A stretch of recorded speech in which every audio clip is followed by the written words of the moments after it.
Assalomu alaykum va rahmatulloh. iOS olamiga xush kelibsiz. Sizlar bilan men Dilshodbek, Swift Genius kanali. Do'stlar, Swift asoslari darsimizni davom ettiramiz. Bugungi darsimizda biz dasturlashda juda ham muhim bo'lgan va ko'p qo'llaniladigan array, massive haqida batafsil ko'rib chiqamiz. Xo'sh, bugungi darsimizda biz nimalarni o'rganamiz? Array nima? Bu haqida to'liq tushuncha olamiz. Arrayda index nima? Ya'ni indekslar bilan qanday ishlanadi? Bu haqida ko'ramiz. Ya'ni arrayga keyingisida arrayga elementlarni qo'shish, ularni o'chirish va ularning ustida har xil amallar olib borishni ko'ramiz. Tayyor bo'lsangiz, boshladik. Xo'sh, boshlaydigan bo'lsak, tasavvur qiling, sizda 5 ta o'zgaruvchi bor. Ya'ni 5 ta olma mavjud desak, qizil, sariq, yashil va qizil, sariq, yashil. Mana shu turdagi 5 ta olma mavjud. Siz bu 5 ta olmani 5 ta o'zgaruvchiga ochib yuklashingiz kerak bo'ladi. Va agar sizda 10 ta o'zgaruvchi, ya'ni 10 ta olmangiz bo'ladigan bo'lsa, 10 ta uchun bu yerda siz yana 10 ta olma o'zgaruvchisini ochishingiz kerak bo'ladi. Bu esa dasturimizda kodimizni tartibsiz va juda ham katta ya'ni kodimiz juda ham uzun bo'lishiga sabab bo'ladi. Mana shunday xatoliklarni, mana shunday tartibsizliklarni oldini olish uchun bizga array, massive kerak bo'ladi. Xo'sh, array nima, massive nima deydigan bo'lsak, array bu dasturiy tilda array deb ataladi, massive esa o'zimizni o'zbek tilida tarjima qilganda array massive, ya'ni bu to'plam degan ma'noni anglatadi. Xo'sh, bu joyda ya'ni olmalarda 5 ta o'zgaruvchi ochyapmiz. Mana shu 5 ta o'zgaruvchini biz bitta o'zgaruvchi bilan hal qilsak bo'ladi. Mana bu joyda kodimizni oldin tayyorlab olganman. Olmalar. Ko'ryapsizki, bitta o'zgaruvchi, olmalar deb nom beryapman, bitta o'zgaruvchi va to'plamning ichida 5 ta olmani hammasini beryapman. Mana qizil, yashil, sariq, qizil, yashil. Demak, bizda 5 ta olmani bitta o'zgaruvchida hammasini hal qilyapmiz. Bu esa kodimizni yanada tushunarli, aniqroq va tozaroq ishlashga yordam beradi. Array, kelingizlar, array haqida tushuntiradigan bo'lsam. Array bu umumiy ma'lumotlar to'plami hisoblanadi. Bu joyda biz har qanday turdagi ma'lumot turlari bilan ishlashimiz mumkin bo'ladi. Faqat bir xil turdagi ma'lumot turi bilan ishlashimiz kerak. Demak, arraylarni yaratishni ko'radigan bo'lsak, birinchi o'zgaruvchi ochamiz, let yoki var ochamiz. Bizga hozircha let yetarli. Let deymiz. Shaharlar desak, shaharlar o'zgarishni ochdik, tenglik belgisini qo'ydik. Bizda array mana shu ikkita qavs belgisi arrayni anglatadi. Bu joyda biz ma'lumot berishimiz kerak bo'ladi. Misol uchun 1 deydigan bo'lsak va 2 deydigan bo'lsak, 3 deydigan bo'lsak, demak biz o'zgaruvchilarni, ma'lumotlarni qo'shib ketamiz. Faqat har bir ma'lumot qo'shganimizda biz keyingisiga virgul qo'yishimiz kerak. Har bir ma'lumotdan keyin virgul qo'yib, yangi ma'lumotni qo'shib ketamiz. Demak, bu joyda ko'ryapsizki, arrayni mana shu shaklda ochamiz. Bu umumiy to'plam, ya'ni to'plamning ichida bizda ma'lumotlarni saqlab turadi. Demak, ko'rdikki, mana ochish shu shaklda. Bu joyda o'chiramizda stringli ma'lumot beramiz. Samarqand virgul bilan Toshkent. Mana shu shaklda biz ma'lumotlarni qo'shib ketamiz. Xo'sh, ikkinchi turda biz ikkinchi usul o'zgaruvchi ochamiz. Bu joyda shaharlar deb nom bersak, shaharlar 2 deylik. Bu joyda endi oldindan qanaqa turdagi ma'lumotlarni saqlashimiz kerakligini ham oldindan aniq berishimiz mumkin. Bunda nom beramiz, 2 ta nuqta bilan array belgisini beramiz. Bu joyda bizga string turdagi ma'lumot turi kelsin deymiz. Mana 2 ta nuqta arrayni to'plam belgisi va ichida bizga qanaqa turdagi ma'lumot kerakligini aytamiz. Va tenglik belgisidan keyin bizga faqat string turdagi ma'lumot turi kelishini aytyapmiz. Bu joyda agar biz raqamli ma'lumot kiritadigan bo'lsak, dasturimiz bizga xato ishlaydi. Ko'rib turibsizki, string tipidagi ma'lumotga int tipidagi ma'lumot bera olmaysiz. Demak, bu joyda biz endi aniq belgilab aytyapmiz. Bizga string turidagi ma'lumot kelsin deyapmiz va endi bu joyga Jizzax,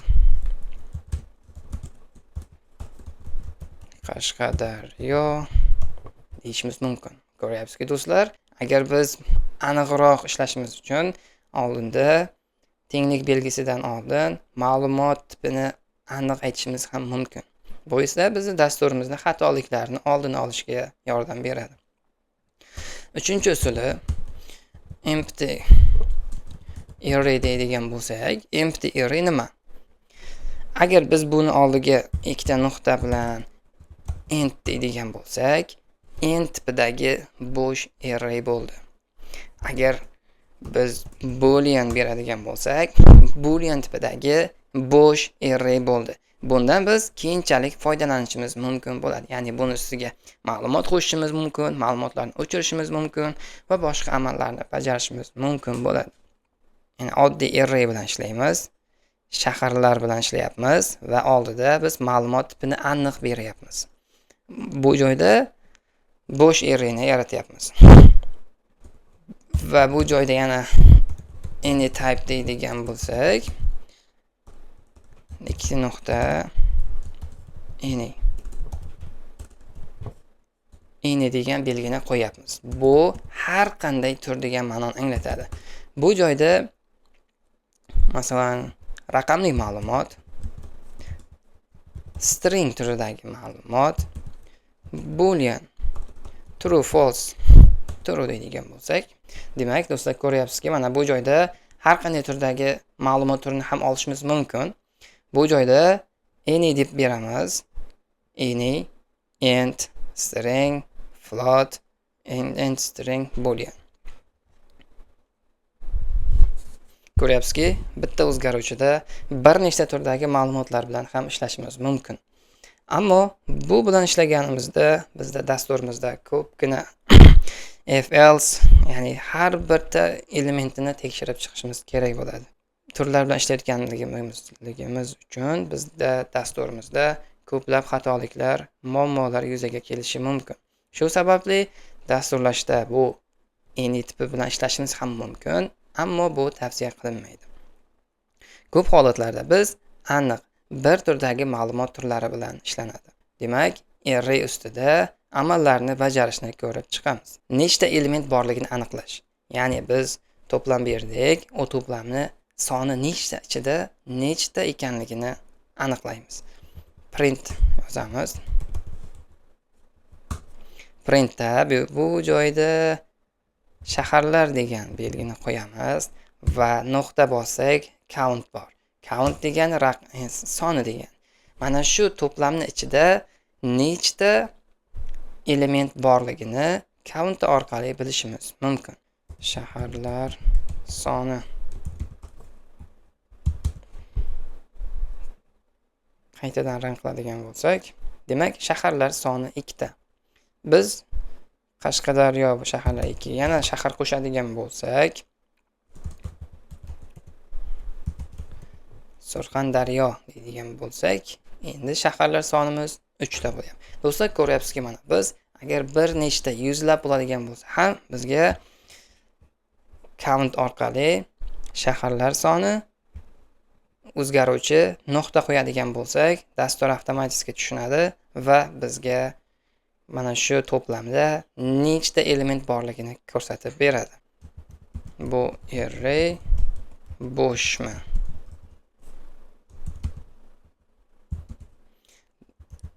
Empty array nuqta qo'yamiz. Is empty, ya'ni bo'shmi degan ma'noni anglatadi. Ko'rib turibsizki, is empty deb nuqta qo'yadigan bo'lsak, bu joyda bizga boolean turdagi ma'lumot tipini qaytaradi. Bu esa true yoki false. Agar ichida hech qanday ma'lumot bo'lmasa, bizga true qaytaradi. Bu haqiqatan bo'sh. Agar ma'lumot bo'ladigan bo'lsa, bizga false qaytaradi. Ishlatib ko'ramiz. Shaharlar soni 3 ta. Bu array bo'shmi? true. Ha, bo'sh deyapti. Demak, empty arrayimiz ichida hech qanaqangi ma'lumot turi yo'q. Bu esa bo'sh degan ma'noni anglatyapti. Endi bir turdagi ichiga ma'lumot beradigan bo'lsak, oddiygina ma'lumot berib, endi ishlatib ko'radigan bo'lsak, bizga hozir bu array bo'shmi deganiga xato false chiqarish kerak, chunki bu bo'sh emas, ichida ma'lumoti mavjud. Demak, bu array bo'shmi? False qaytaryapti. Ko'ryapsizki do'stlar, bu joyda o'zgaruvchini olamiz. O'sha array to'plamini yuklangan o'zgaruvchini olamiz va nuqtani bosamiz. Countini olishimiz mumkin va is deb olsak, mana o'zi ko'rsatadi, is empty. Bu bizga true yoki false qaytaryapti. Demak, shu orqali biz arrayimizda ichida ma'lumot bor yoki yo'qligini tekshirishimiz mumkin bo'ladi. Endi arrayda index nima ekanligini ko'radigan bo'lsak, arrayda biz arrayni boshqarishda indekslar orqali ishlaymiz. Ya'ni bizda har bir o'zgaruvchi o'zining ma'lumot turi bo'ladi va o'sha ma'lumot nomi bo'ladi. O'sha nom ostida o'zini indeksi mavjud. Mana bu joyda ko'ryapmizki, fruits degan, ya'ni mevalar to'plamini olyapmiz. Olma, banan, anor, uzum va bir nechta turdagi ma'lumotlar, ya'ni mevalar bo'lishi mumkin. Bu joyda o'zgaruvchi bor, ma'lumot bor, ma'lumotning nomi bor.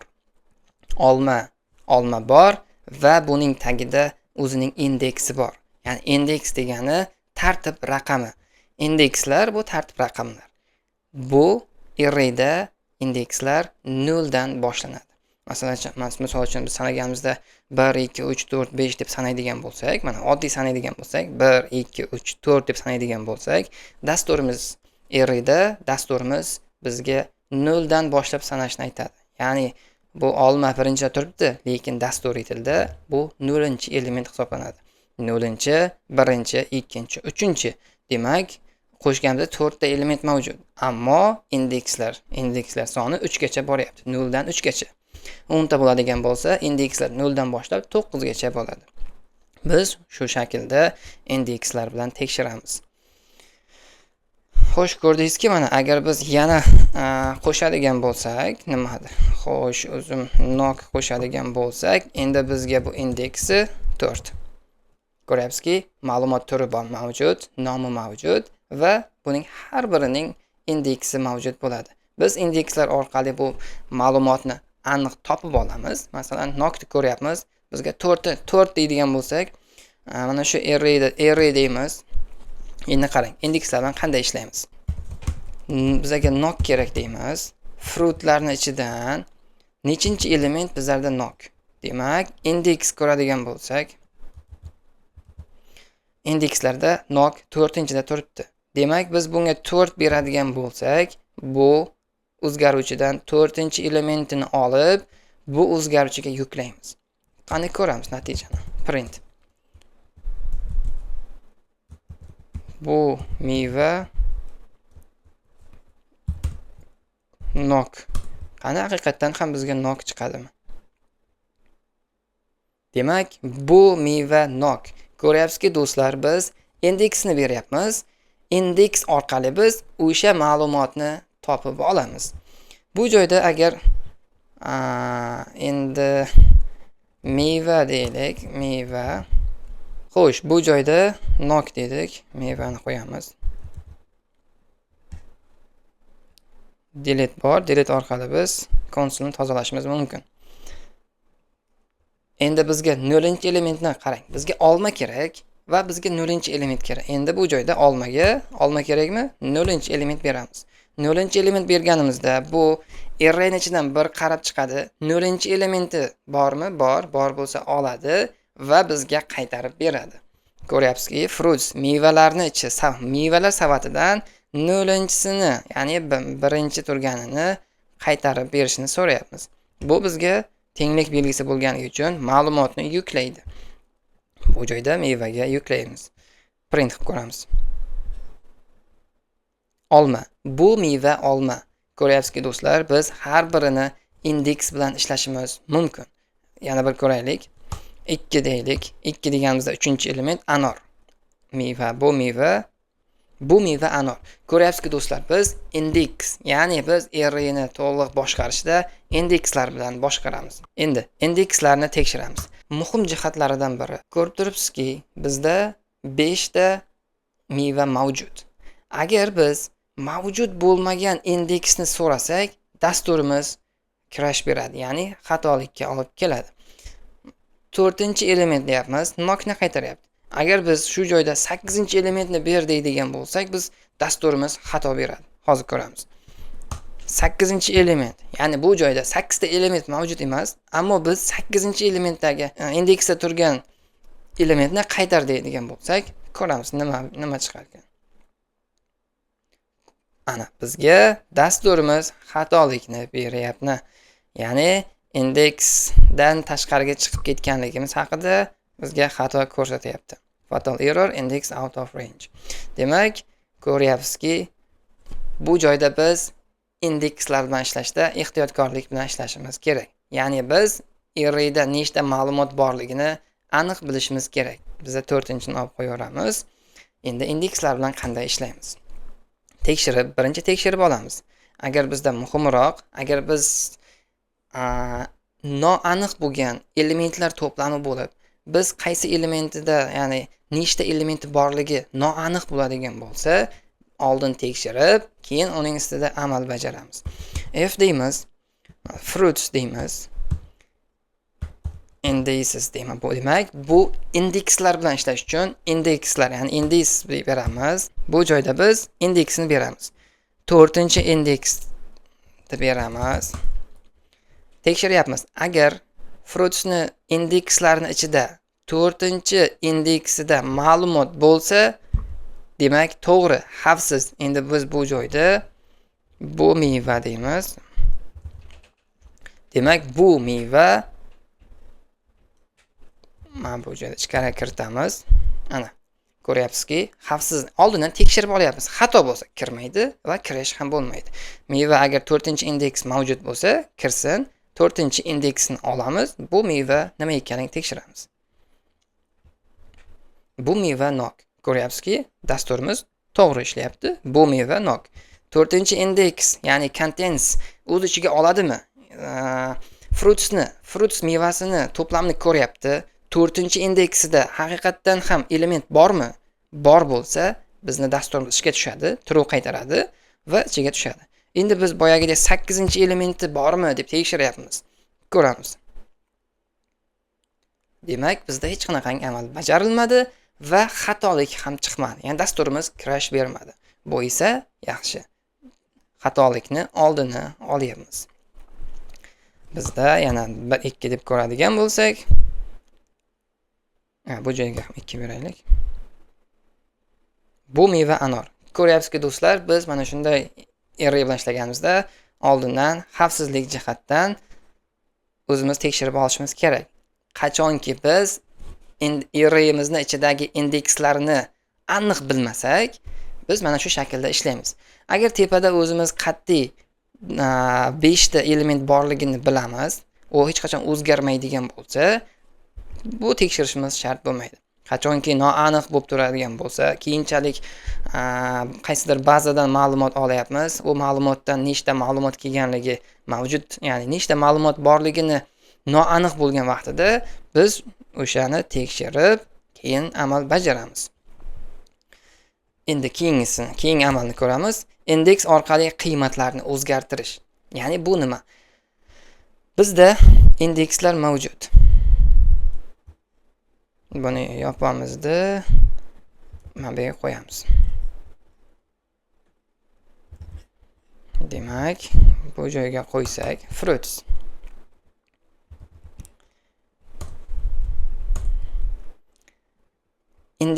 Indeks orqali qiymatni o'zgartiramiz. Bu nima degani? Ikkinchi indeksda turgan elementni boshqa ma'lumot bilan o'zgartirish. Ya'ni bu joyda fruits deymiz. 0-elementi olma deymiz. Mana shu savatda turgan olmani o'rniga bizga tarvuz qo'yaylik deylik. Masalan, tarvuz. olmani o'chirib tashlaymiz, ya'ni olmani ustiga tarvuzni yuklaymiz.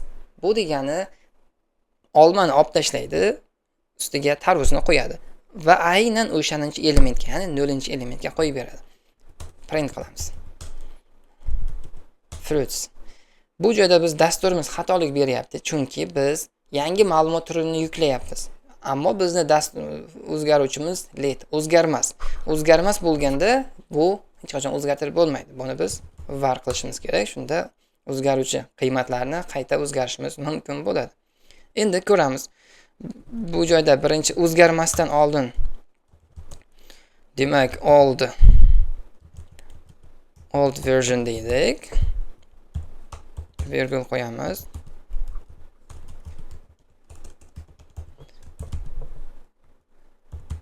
Ana. Tekshirib olamiz. Birinchi o'zgarmagan holatida nima chiqadi? Keyin biz mana bu 0-elementni o'rniga tarvuzni qo'yapmiz. Keyin nima bo'ladi? Tekshiramiz. Old version olma, banan hammasi joyida. Yangi versiyasi, ya'ni biz o'zgartirganimizdan keyin olma.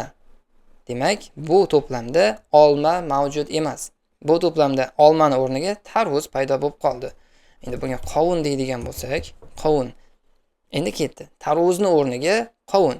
Ana, ko'ryapsizki do'stlar, biz ma'lum indeksni qo'yamiz va tenglik belgisidan keyin o'sha turdagi ma'lumot turini bersak, o'sha turgan indeksdagi ma'lumotni ustiga biz bergan ma'lumotni qo'yadi va biz o'sha indeksdagi ma'lumotni o'zgartirgan bo'lamiz.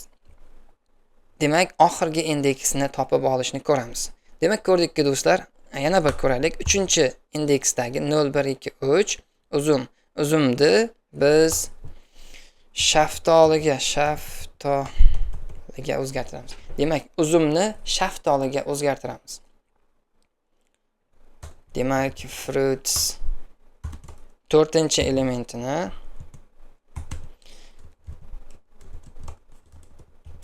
qulupnay deylik. Ana. Demak, nokni qulupnayga o'zgartiramiz, uzumni esa shaftoliga o'zgartiramiz. Qani ketdik. Demak, olma, banan, shaftoli, qulupnay. Demak, uzum va nok, mana bu joyda uzum va nok o'zgarmagan holati turibdi. O'zgargan holatida esa shaftoli, nok paydo bo'ldi. Demak, biz indeks orqali ma'lumotlarni o'zgartirishni ko'rdik. Bu joyda yopamiz va yana copy paste qilamiz. Indekslar bilan ishlaganimizdan keyin uning birinchi va oxirgi elementini topishni ko'ramiz. Bu joyda o'zgarishni ochamiz. Last index deydigan bo'lsak, oxirgi indeksi fruits deymiz, count deymiz. Fruits count. Demak, fruits count ko'ryapsizki, bizga 5 qaytaryapti. Ammo biz agar bu joyda 5-elementini qaytar deydigan bo'lsak, xatolik beradi. Qarang. 0, 1, 2, 3, 4. Demak, eng baland indeks 4.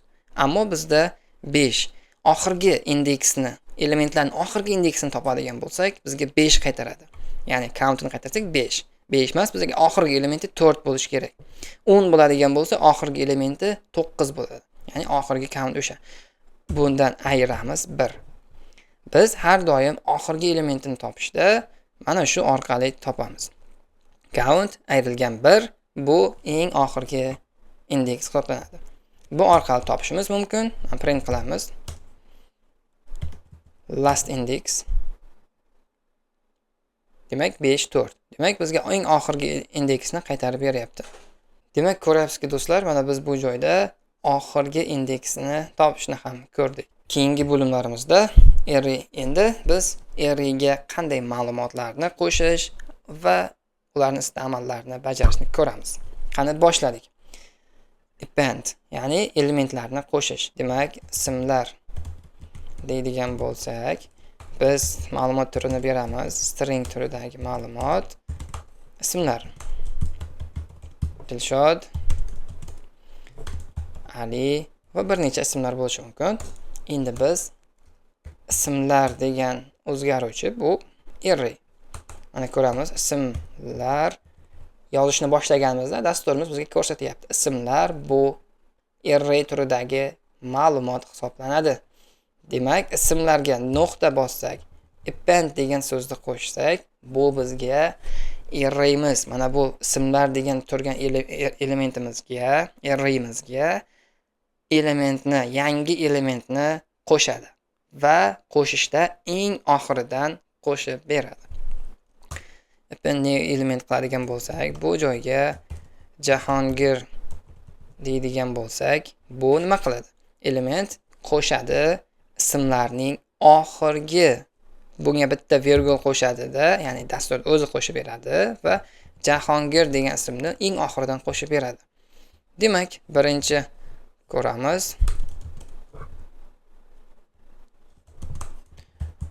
Old deymiz, ya'ni eski variantini hisoblaymiz ismlar. Endi yana print qilamiz. New deymiz. Ismlar. Tekshirib ko'ramiz. Ismlarda, demak, old versiyamizda Dilshod Ali bor edi. Biz yangi elementni append, ya'ni qo'shganimizdan keyin ko'ryapmizki, yangisi Dilshod Ali va Jahongirni qo'shib beryapti. Ko'ryapsizki do'stlar, append orqali biz yangi elementni qo'shishimiz mumkin. Va bu joyda yana bir marta, bir necha marotaba ismlarga ma'lumot qo'shishimiz mumkin. Append qilamiz. Jamshid. Dilshod, Ali, Jahongir, Jamshid. Ko'ryapsizki do'stlar, biz ikkita elementni qo'shdik. Va bu bilan biz bir necha marotaba davom ettirishimiz mumkin. Ya'ni Dilshod, Jahongir, yana qanaqa nima xohlasak, o'shani qo'shishimiz mumkin. Plus va tenglik orqali biz massivga yangi massivni qo'shishni ko'ramiz.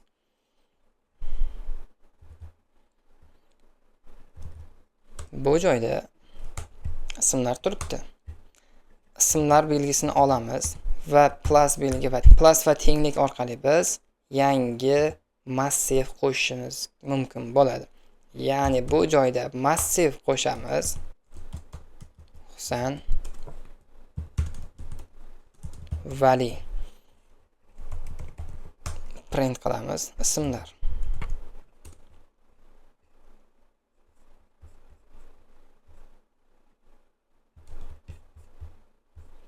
Demak, biz ismlar belgisiga hozir natijani ko'raylik. Bir boshdan ko'ramiz.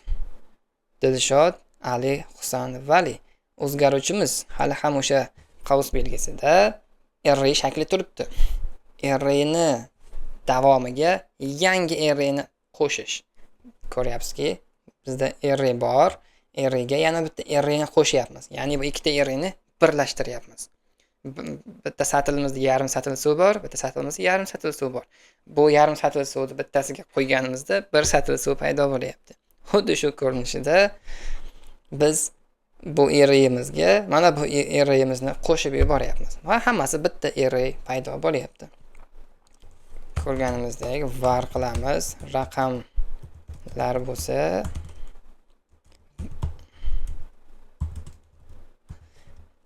mana ko'rdik. Raqamlar plus tenglik. Bu joyda yana 1 1 2 2, ya'ni aniqroq bo'lish uchun oddiy raqamni qo'yapman. Print qilamiz.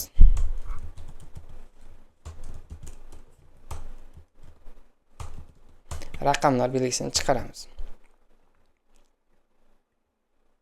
Demak, bizga ko'ryapsizki, 1 1 2 2 3 3 4 4 arraymizga xuddi shu boya aytganimizdek yarim satr suvga yana yarim satr ikkisini birlashtirib yuboryapmiz. Ikkita arrayni birga birlashtirib bitta arrayni hosil qilamiz. Mana shu shaklda. Insert, ya'ni elementlarni aniq joyga qo'shishni ko'ramiz. Demak, bu joylari bizga tushunarli. Bularni o'chiramiz. Ismlarni olaylik. Ya'ni ismlar bilan ishlash osonroq.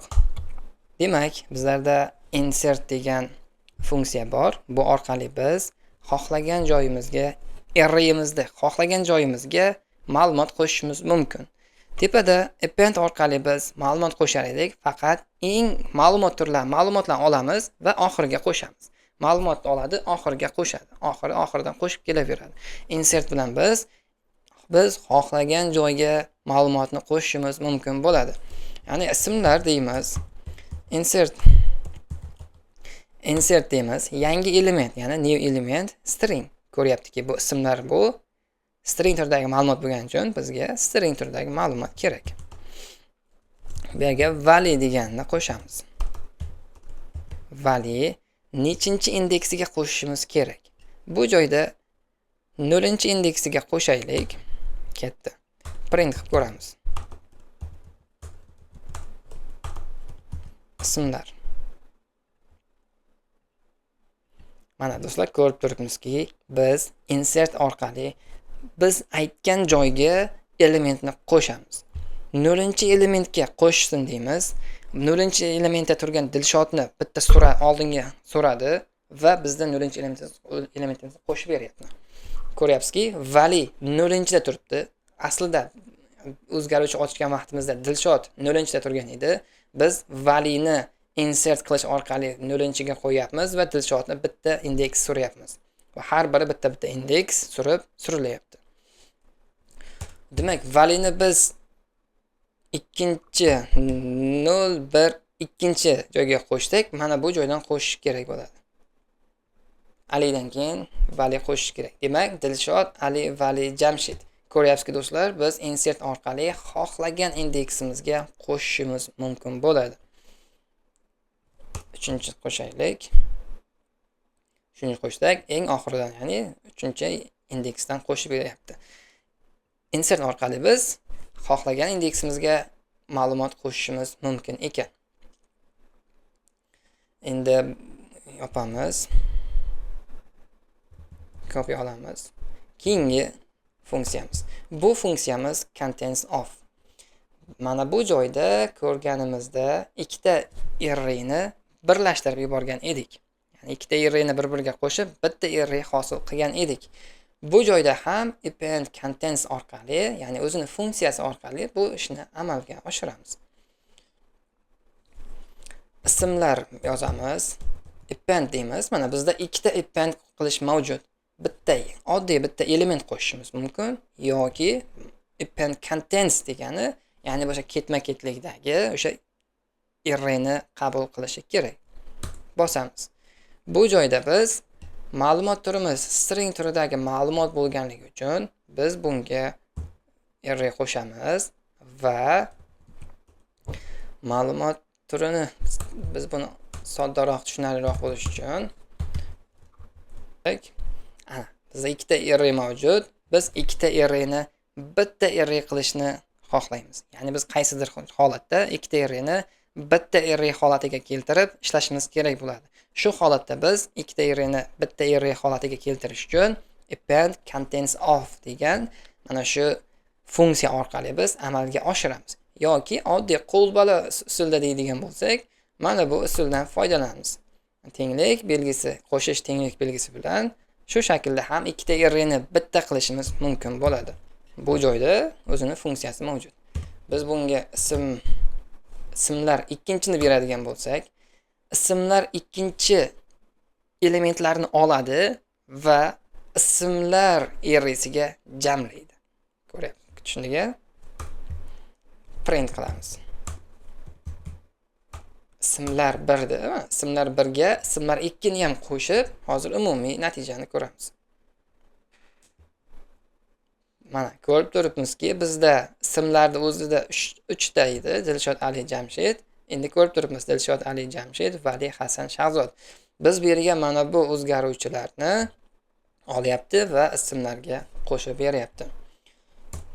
Bu holatda biz mana buni o'zini shunchaki olib, mana bu joyda qo'shishimiz ham mumkin edi. Dasturimiz to'g'ri ishlaydi. Ammo biz o'zgaruvchiga ochib, o'zgaruvchini beryapmiz. Ikkalasi ham bir xil ish, ammo bu shaklda ishlashimiz aniqroq ishlaymiz. Ya'ni ikkinchi ismlarni, ismlar 2 ni birga qo'shyapmiz.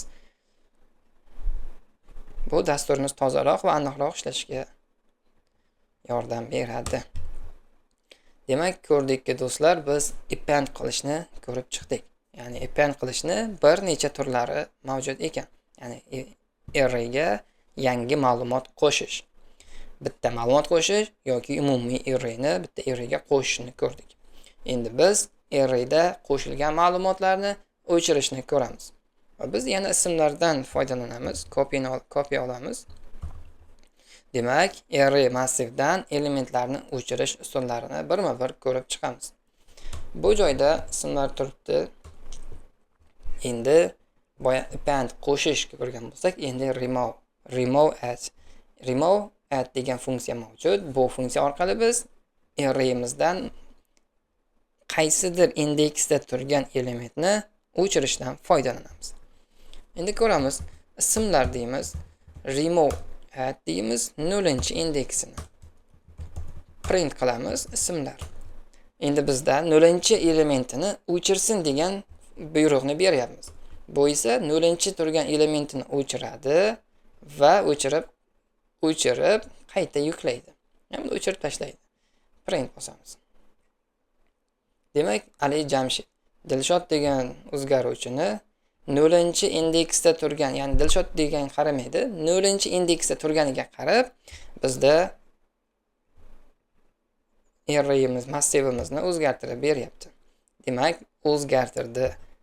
Bu joyda ikkinchi turgani, ya'ni Jamshidni o'chiradigan bo'lsak, demak Dilshod Ali qolyapti. Bizda ikkinchi turganini remove add qilyapmiz. Bizda o'chirgan vaqtimizda bu afzal tarafi, agar bizga o'sha o'chirgan element kerak bo'ladigan bo'lsa, biz bu joyda o'zgaruvchi ochamiz. Remove item deydigan bo'lsak, ana tenglik belgisini qo'yapmiz. Ismlardan ikkinchi elementini o'chiradi va o'sha o'chirgan elementini tenglik orqali bunga qaytarib beradi. Endi ko'ramiz.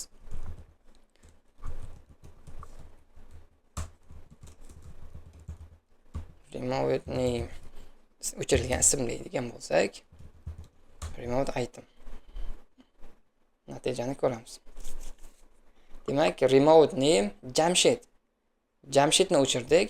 Bu joyda o'chiryapti va o'chirgan qiymatini bunga qaytarib beryapti. Bu esa ana o'chirilgan qiymatini ham olib, ustida amallar bajarishimiz mumkin. Va bizda umumiy ismlar to'plamini chiqaryapmiz. Demak, Dilshod Ali. Ko'rib turibsizki do'stlar, biz qaysidir indeksda turganini faqat bittasini o'chirishni ko'rdik. Kommentga olamiz, buni kopiya qilib o'chiramiz. Endi ismlar remove, demak, remove yozganimizda bizda bir nechta ko'rinishdagi removelar mavjud. Ko'rib turibmizki, remove add, remove all, har xil turli remove last, remove first. Demak, biz hozir remove first ko'ramiz. Elementlar turganidagi eng birinchi elementini, farqi yo'q, nechta bo'lishini, 0-elementini o'chirishni so'raymiz. Remove first deydigan bo'lsak, bizga eng birinchi elementini, mana, o first bizga o'chiradi va closure orqali o'chirgan qiymatini qaytarib beradi. Mana bu joyda ham ko'rganimizda remove qiladi va o'sha elementini qaytarib beradi, o'chirgan elementini. Print qilamiz. Ismlar. Demak, Ali Jamshid Abdulaziz. Bizda Dilshod birinchi, ya'ni first 0-indeksini o'chirib yuboryapti. Endi bizda first deymiz, first ka ikkita deydigan bo'lsak, Jamshid va Abdulaziz qolyapti. Ko'ryapsizki do'stlar, bizda 0 va ikkinchisini o'chirib beryapti. Ikkita deyapmiz. Birinchisidan boshlab ikkitasini o'chir deyapmiz. Demak, bu qaraydi, 0-Dilshod 0 va birinchisini o'chiradi. Demak, 2 beryapmiz. 0-dan boshlab ikkitani o'chirib, qolgan qiymatni qaytaryapti. Bu joyda biz remove first ni ko'rgan bo'lsak, endi biz remove last, ya'ni elementlarni oxirgisini o'chirishni ko'ramiz. O'chiramiz. Remove last. Demak, remove last o'chirishimiz mumkin va oxiridan nechta o'chirish kerakligini aytishimiz mumkin. remove last bittasini o'chiradi. Remove last k beryapti. Ya'ni nechtaligini k, nechta ikkita deydigan bo'lsak, oxiridan ikkita o'chiradi. Remove first k beradigan, raqam beradigan bo'lsak, necha 2 beradigan bo'lsak, boshidan boshlab ikkita, last beradigan, lastidan raqam beradigan bo'lsak, oxiridan nechta o'chirishni ko'rsatadi. Remove lastni ko'radigan bo'lsak, endi bizda Jamshid qolyapti, Abdulaziz o'chyapti. Demak, remove last eng so'nggi oxirgi elementni o'chirib beryapti. Remove last kani beradigan bo'lsak, bunga ikkita, oxirida Dilshod va Ali qolyapti. Oxiridan 0 va eng oxirgi ikkitasini o'chirib beryapti. Ko'rdikki, endi bu joyda yana kopiya olamiz. Bu remove last funksiyasi. Bu joyda remove all degani mavjud. Remove all orqali biz arraydagi barcha elementlarni o'chirib yuboradi.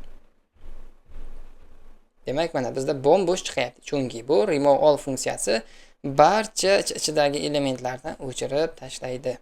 Demak, biz remove all bilan remove all where hammasini o'chiramiz. Hammasini ichidan biz aytganga mos kelganini o'chirishdan foydalanamiz. Bu ya'ni shart asosida o'chiramiz. Bu joyda ismlar deymiz. Remove all qilamiz.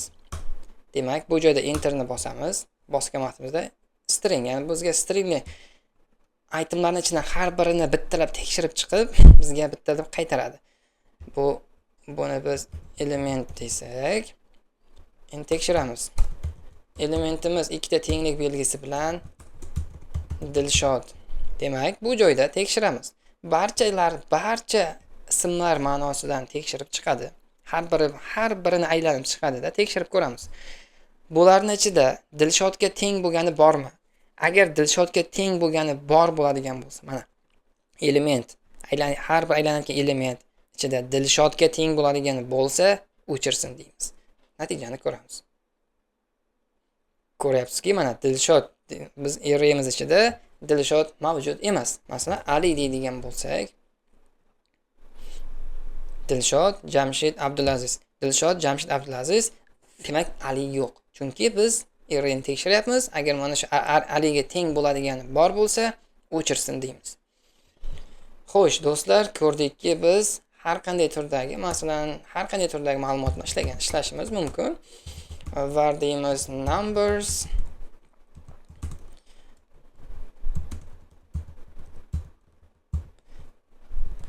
bu joyda bu numberlar bilan ham ishlaymiz. Numbers remove all where bu joyda mana int. Boya mana bu ko'rinishda, mana yana bir qaytadan ko'raylik. Remove all. Demak, ikkalasida ham dastur ko'rsatyapti. Bu string, demak, ismlar string turdagi ma'lumotlar bo'lgani uchun har biridan aylanib chiqadi. Ya'ni bittalab ko'rib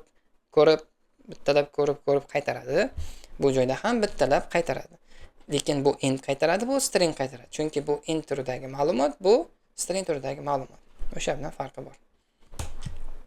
Bu joyda item deydigan bo'lsak, number deylik.